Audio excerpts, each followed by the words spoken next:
Oi pessoal, tudo bem? Ralph Peter com vocês novamente, programa Livros em Revista, que vai ao ar toda quarta-feira às 19 horas na nossa BCC Television, que sempre tem o firme propósito de levar até vocês um bom programa, um bom entretenimento, com um bom conteúdo e principalmente com um nível intelectual elevado, que naturalmente ocorrerá em alguns segundinhos. Tenho aqui ao meu lado direito o amigo da casa, Davi Veiga, que é um jovem absolutamente promissor, que depois nós vamos falar dele especificamente. Primeiramente, eu quero agradecer de novo e enfaticamente os trabalhos técnicos desse pessoal maravilhoso, montado pela Betânia, Luciana e Márcio. Sem eles, nós não estaríamos aí incomodando vocês.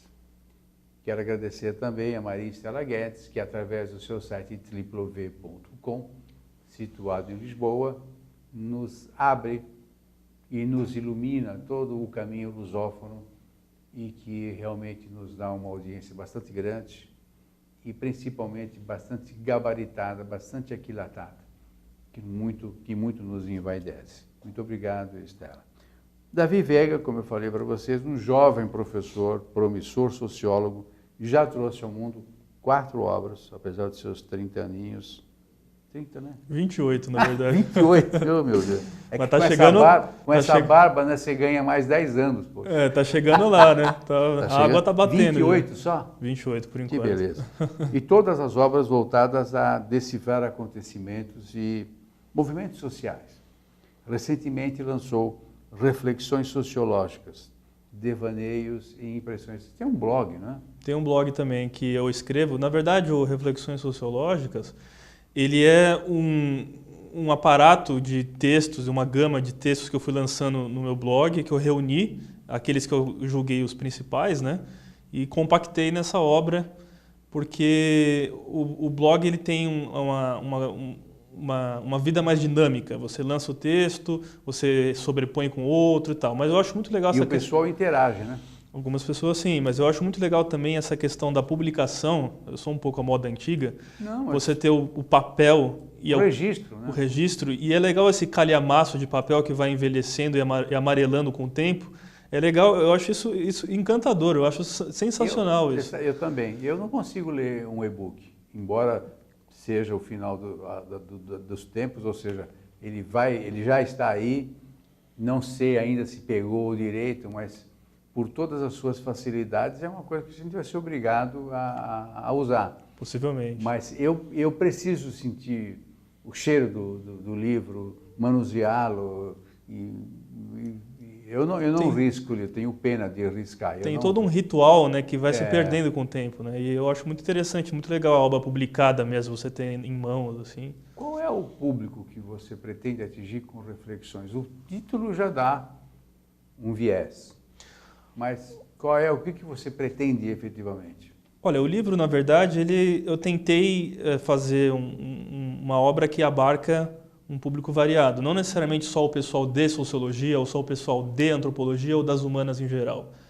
Eu tentei escrever com uma linguagem, por isso eu selecionei a dedo algumas crônicas que eu tinha escrito no blog, que fosse mais acessível para pessoas que vêm de outras áreas também. Então, até porque isso é uma coisa interessante, que na sociologia hoje, a gente não tem mais essa divisão entre aquilo que é até meio cartesiana, né? Aquilo que é racional, aquilo que não é, aquilo que é de ordem das humanas, aquilo que é de ordem de uma outra área. Isso segrega, né? Isso segrega. Hoje em dia a gente fala das áreas integradas, né? Tem o autor, o Bruno Latour, que escreveu uma obra que chama Jamais Fomos Modernos. Como que chama? Jamais Fomos Modernos. Jamais Fomos Modernos. E ele fala dessa questão da pós-modernidade que justamente tem essa característica de integrar outras áreas, né? E o interessante é que eu sempre gostei muito de beber de fontes biológicas também para a sociologia.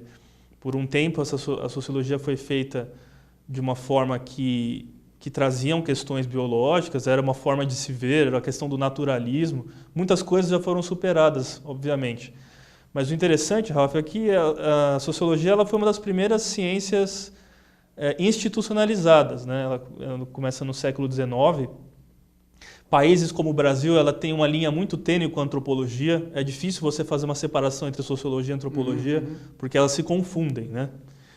E pessoas que a gente chamava da tríade intelectual, como não haviam sociólogos, obviamente, eram pessoas de outras áreas que faziam estudos sociológicos. Então eram médicos, advogados, engenheiros, pessoas de outras áreas que estudavam o ambiente, estudavam a sociedade e começaram a lançar as obras que a gente chama de primórdios da sociologia. Aqui no Brasil, um deles foi o Franco da Rocha, que hoje é nome de município, inclusive, né? Ele foi um médico que estudou muito a questão da imigração e a questão da clínica, que os filhos de imigrantes, por exemplo, eram que tinham uma taxa alta de criminalidade. Isso tem vários fatores, né? A questão de não ser aceito na sociedade, de você ter uma múltipla cultura, uma coisa que você encontra na rua é diferente daquela coisa que você encontra na sua casa. Tem uma questão de crise de identidade, muitas vezes, acredito eu. Mas a antropologia ela é muito importante para a gente entender esse período, desse período do século XIX, do início da sociologia, né? Que até no livro, eu dividi o livro em basicamente 3 assuntos. Alguma coisa referente à filosofia da ciência, né? ou a própria filosofia em si, e a sociologia, obviamente. Um pouco também sobre a questão identitária do Brasil, a questão da formação do pensamento social brasileiro, e alguma coisa internacional, que eu peguei um golpe de Estado na Turquia, aquela tentativa de golpe de Estado na Turquia que teve pouco tempo atrás da Turquia, enfim, alguns outros assuntos que fazem parte do espectro atual, né? Atual que eu digo de pelo menos uns 2 ou 3 anos para cá, né? E a antropologia ela surgiu como uma ciência de comparação. Isso é uma das coisas chave para a gente entender o pensamento sociológico e antropológico do século XIX e do início do século XX. Era o que eles chamavam de evolucionismo cultural. Era a época depois que teve uma revolução muito grande com a obra do Darwin, né? A seleção das espécies e tudo mais, né? E o darwinismo social influenciou muito a forma de se fazer antropologia. E o que a antropologia herdou do darwinismo social foi essa questão de você enxergar sociedades em diferentes estágios de desenvolvimento. Então, por exemplo, tem um autor americano que se chama Lewis Morgan, que ele estudou os índios iroqueses, né? E para ele a sociedade estava em 3 estágios primordiais: o estágio da selvageria, o estágio da barbárie e da civilização. A selvageria seriam aqueles povos que eram ágrafos, que não tinham escrita ainda e que estavam ainda vivendo como se fosse no Paleolítico. O período da barbárie seriam os povos que já tinham desenvolvido alguma coisa, como, por exemplo, a cerâmica, a idade dos metais, a idade do bronze, mas não tinham escrita. E a civilização, o que marca a civilização é a revolução da escrita, que faz com que a gente tenha a forma de através de símbolos, passar uma mensagem, não necessariamente da história oral, da via oral. E tem mais comunicação, né? Tem mais comunicação e você pode deixar para posteridade, né? E não fica uma coisa que, como os africanos falam, né? Quando morre um ancião, é como se queimasse uma biblioteca. Alguns povos africanos dizem isso porque a tradição é oral, e não tem uma forma de escrita, né? E esse tipo de antropologia que influenciou depois a sociologia era uma antropologia que eles não iam a campo. Eles analisavam relatos de viajantes, relatos de descobridores, de missionários que iam para outras sociedades, né? Enfim, e eles analisavam o material que essas pessoas deixavam. Teve uma quebra que foi a revolução em tudo isso, que foi o Bronisław Malinowski, que ele foi o primeiro antropólogo, apesar do Lewis Morgan ter estudado os iroqueses, alguma coisa assim, que realmente foi a campo. Ele foi lá em Trobriand, nas ilhas do Pacífico Ocidental, e estudou os povos que chamavam de argonautas, né? E isso marca definitivamente o jeito moderno de se fazer sociologia e antropologia, que é você... Eles caminham juntos, literalmente. Né? Caminham juntos, que é você ir a campo, né? Você pode fazer uma história social, um historicismo social, baseado em depoimentos de pessoas, enfim. Mas você ir a campo é uma coisa que... Porque muito... quando você descobre como um povo viveu, pelos seus objetos e tal, né, você transpõe o que era a sociedade, o modus vivendi daquela região, daquele povo, de uma determinada situação, inclusive. Né? Com certeza. Embora tenha algumas complicações também, né? Por exemplo, o que acarretou com o darwinismo social e você enxergar a sociedade em diferentes estágios de civilização? Um racismo científico também. A antropologia e a sociologia ela surgem como campos do conhecimento de comparação. Então, os europeus, por exemplo, na época do imperialismo, eles tinham o que eles chamavam de fardo do homem branco, que era você levar a civilização, levar um processo civilizatório que eles achavam que eram os detentores dessa civilização, desse iluminismo, vamos dizer assim, para povos que estariam no obscurantismo, que seriam os povos que estariam ainda na selvageria e na barbárie. Então, o darwinismo social que veio acarretou no racismo científico justificou o imperialismo, principalmente britânico e francês, que teve na África e na Polinésia, né? Principalmente na segunda metade do século XIX e começo do século XX. Né? Então, é muito complicado porque muita forma desse tipo de ciência, de se fazer ciência, já foi superada. Né? Hoje a gente fala muito do campo não necessariamente só funcional, né? que tudo é regido por funções biológicas, alguma coisa assim, ou deterministas. A gente fala muito do campo do simbólico. E esse campo do simbólico, ele traz instituições. É o que eles chamam de sociologia da mensuração, que é você estudar o indivíduo que se reconhece como tal. Ele vem com uma labelização, um rótulo. Né? Se você estuda, por exemplo, você rotula estudante, rotula morador de rua, homossexual, seja lá o que for, ele vem acarretado com isso toda uma gama de comportamentos que se espera que esse indivíduo tenha. Isso é uma questão que a gente discute bastante, porque você pode pegar, por exemplo, movimentos como movimentos de cotas, movimentos de inclusão LGBT, uma parte desses movimentos defende a categorização, que é para a pessoa justamente poder brigar pelo direito dela. Isso é uma faca de dois gumes, porque você categoriza e ao mesmo tempo rotula. Sim. Eu não sei qual dos dois é pior, porque Sim. eu acho que não devia ter categorização nenhuma. Por exemplo, eu sou contra esse lance das cotas que você falou. Eu acho isso um horror. Tem uma linha da sociologia que defende muito uma não categorização. Tem um sociólogo brasileiro que é o Demetrio Magnoli, né? Ele é um... Sim, ele é um... O apelido dele é Pezão.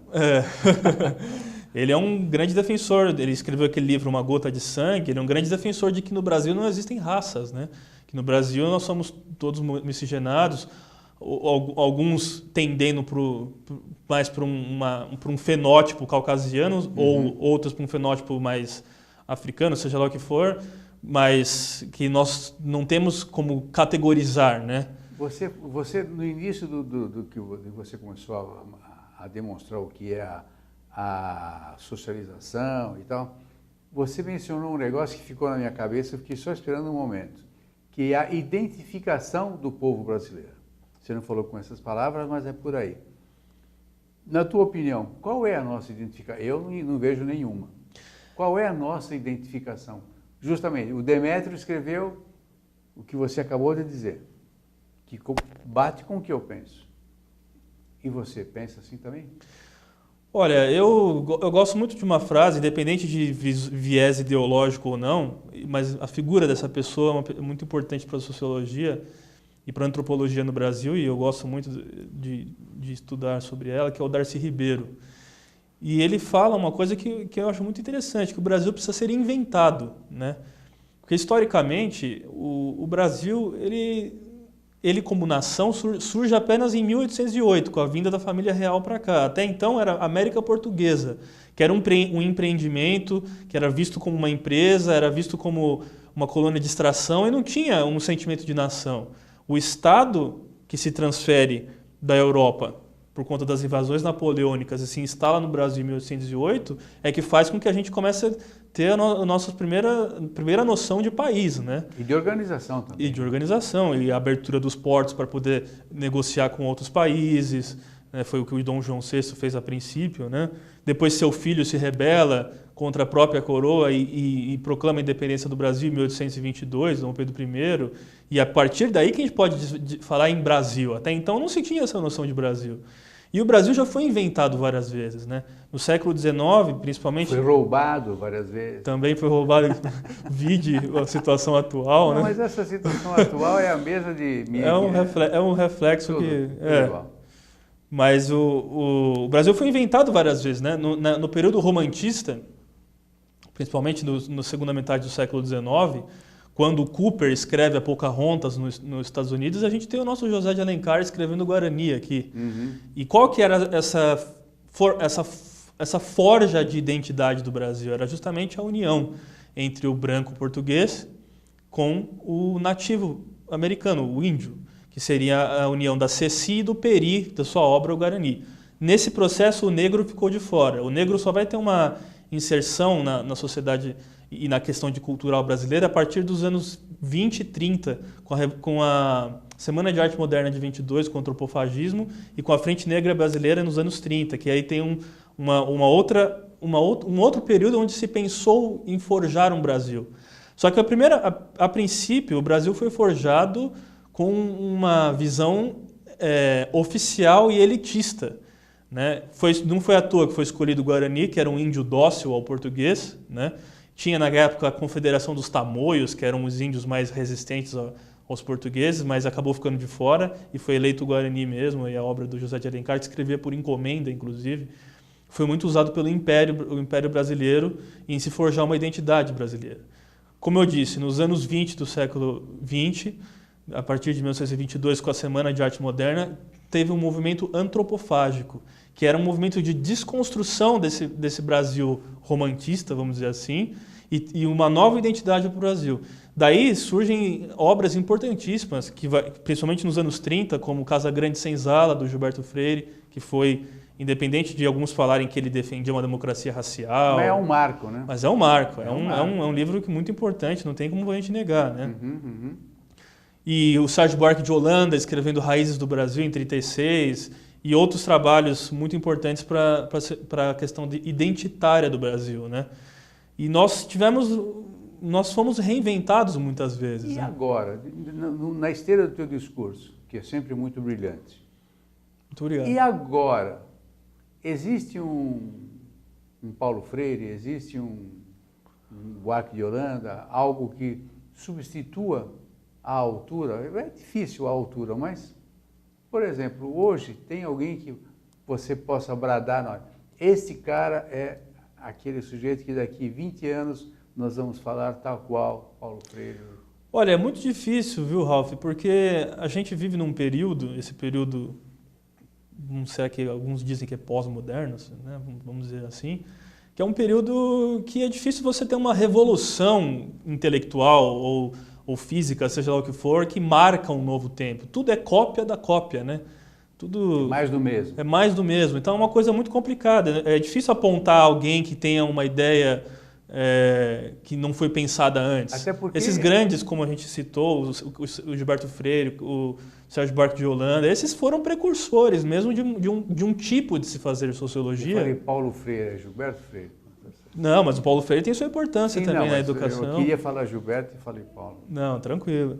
Mas esses foram os precursores. É difícil a gente encontrar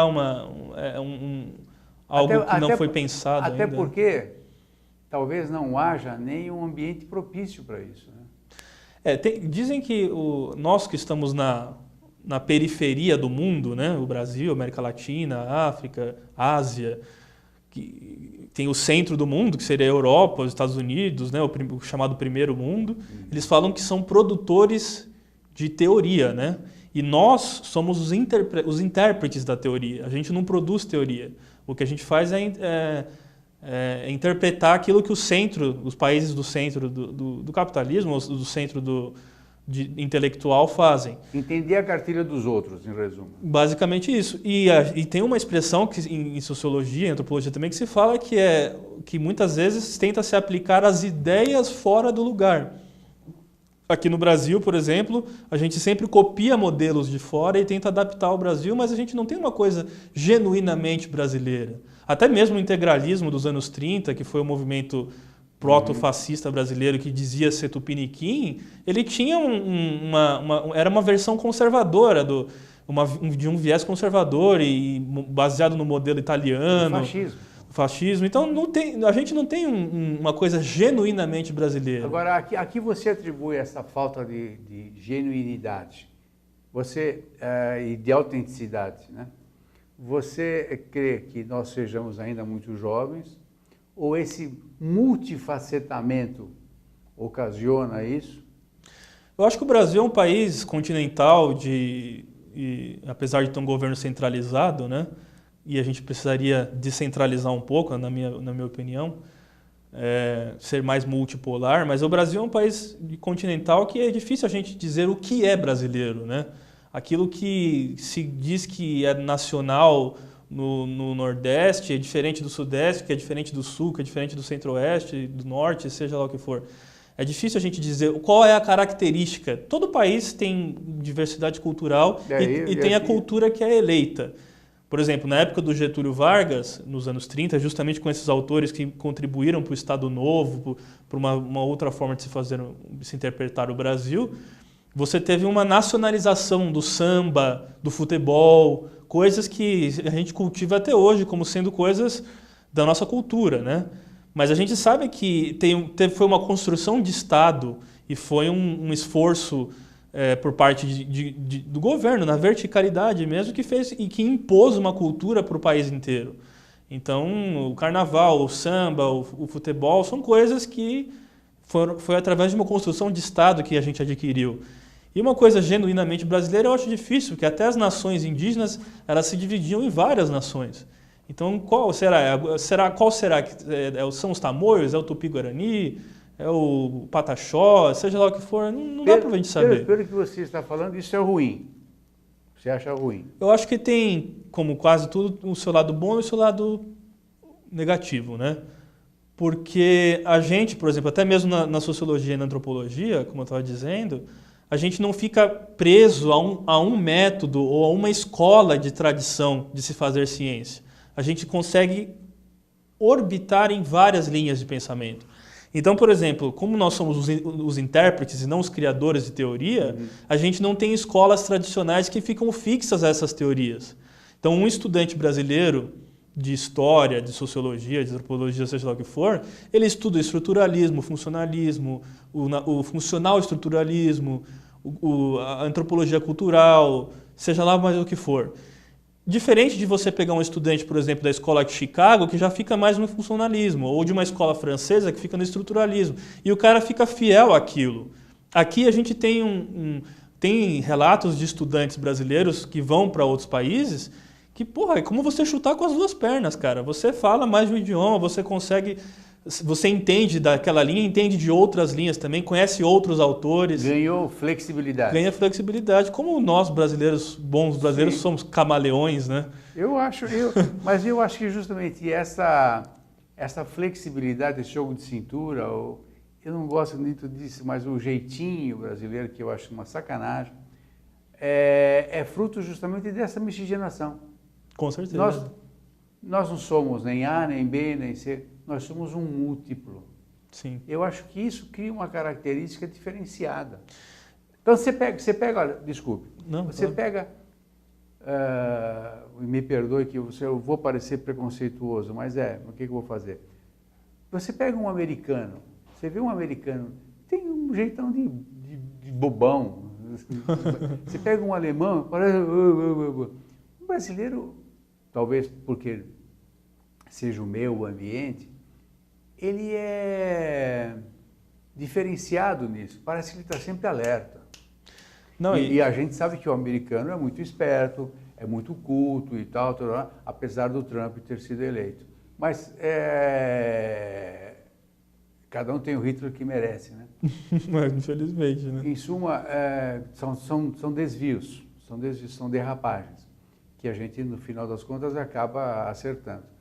Mas eu acho que essa flexibilidade, que eu não gosto na maioria dos casos, particularmente quando administrativamente isso ocorre, aí eu vou lá, eu dou um jeitinho, eu consigo e tal, e consegue, isso que é pior, um jeitinho e tal, na vantagem, naquele jeito malandro, maroto de ser e tal.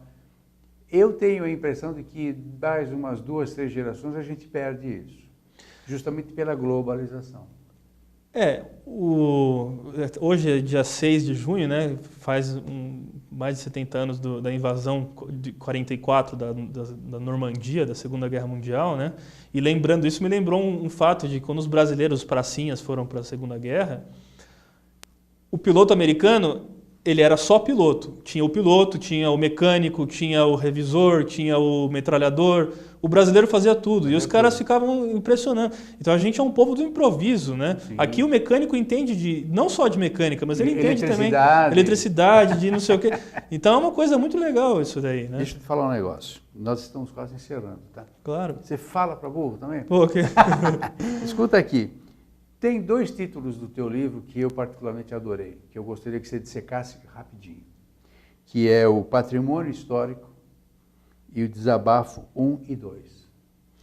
O patrimônio histórico, eu sou um grande admirador da arquitetura imperial, que é uma arquitetura que foi brutalmente assediada e destruída pela modernidade, né? Essa modernidade que é um constante devir que a gente tem nesse país, que parece que não tem os olhos voltados para trás, é sempre os olhos voltados para frente, e a especulação imobiliária faz isso muitas vezes. Então tinha um arquiteto chamado Lúcio Costa, que trabalhou muitas vezes junto com o próprio Niemeyer, né? E eles praticamente passaram a régua em cima das construções imperiais, né? Eles preservaram um pouco das construções coloniais, até por questões ideológicas, né? Eles eram bem modernistas. E a gente tem uma arquitetura bem moderna, e que eu acho legal também, eu acho interessante, mas o que me dói é que as grandes construções imperiais, elas foram destruídas. A gente tem hoje a Luz, em Petrópolis tem também, Petrópolis lá no Rio tem bastante coisa, mas ela acabou sendo destruída. E o patrimônio histórico, a gente se reconhece nele, é o que diz quem nós somos. É um pouquinho da identidade, né? Um pouquinho local, né? Um pouquinho da identidade que parece que é desrespeitada e pisoteada por uma modernidade de um constante devir avassalador que não olha para trás e parece aquele gigante do Macunaíma, né? O Pietra lá. Ele vai destruindo tudo e vai pisando em tudo e não quer saber, né? E o desabafo? O desabafo no livro foi justamente um momento de tensão, um momento de forte emoção, que é um momento que eu penso que nós estamos vivendo ultimamente, né? E eu tento fazer uma comparação com o aparato histórico, mas realmente é a crise mais terrível que nós passamos ao longo da nossa história, a meu ver. Sim, né? sim, uma crise certeza. Não só institucional, como moral, espiritual, seja lá o que for. E eu espero que a gente supere isso, né? E o meu desabafo no livro é tentar fazer uma comparação histórica com o período pré-64, ou com a própria morte do Getúlio Vargas em 54, quando ele se suicidou, tal, com a oposição pressionando, lá do Lacerda, seja lá o que for. Mas eu acredito que, por mais que a gente possa fazer algumas analogias de períodos que já vivemos, como Marx fala que a história é cíclica, né? E ela se repete primeiramente como farsa e segundamente como tragédia, né? Eu acredito que nunca nós vamos passar por um sistema que nós estamos passando hoje, vergonhosamente passando hoje. Eu acho que dificilmente vai acontecer outro. Isso é uma destruição, né? Vamos ver o que está por vir, né? Vamos esperar aqui. Não vai. Meu caro, eu agradeço muito você ter vindo. Eu que agradeço. Ter deixado seus alunos na mão, coitadinhos. Né? Que isso. Pessoal, nós conversamos, literalmente absorvemos aqui esses conhecimentos desse menino, ainda menino mesmo, professor, sociólogo, que lançou esses dias aí Reflexões Sociológicas, Devaneios e impressões. Dá o blog, como é que é esse Eu tenho um blog que é o www.pelorevés.blogspot.com. Não, pelo contrário. Eu sei. Pelo revés. Pelorevés.blogspot.com. E tem o site oficial que é davivega.com.br. David. Com D no final. Bom, se bem que está na vinheta, está mostrando, a menina, a Luciana está mostrando o teu. Olha lá, está aparecendo, www.davivega.com. Eu que tenho que agradecer a amizade e a oportunidade de participar do programa. Você literalmente abrilhantou o espaço, modestíssimo. Muito obrigado. Pessoal, obrigado por tudo, pela paciência. Estão me lembrando, muito obrigado, Luciana. Essa menina é fantástica. Quase que eu esqueço de presentear você com a minha caneca. Opa, que isso! Está festejando os 10 anos. Puxa. Essa menina, eu falo para vocês que sem essa gente eu não sou nada mesmo. Vai ficar aqui na minha coleção. Coleciono caneca. Também? Coleciono. Não vou te dar mais outra por causa disso. Não, essa aqui vai ter um lugar especial para ela. Né? Bom, eu quero agradecer de novo a Luciana, que colocou-me nos trilhos. E, pessoal, muito obrigado pela paciência, audiência. Até a próxima. Tchau, tchau.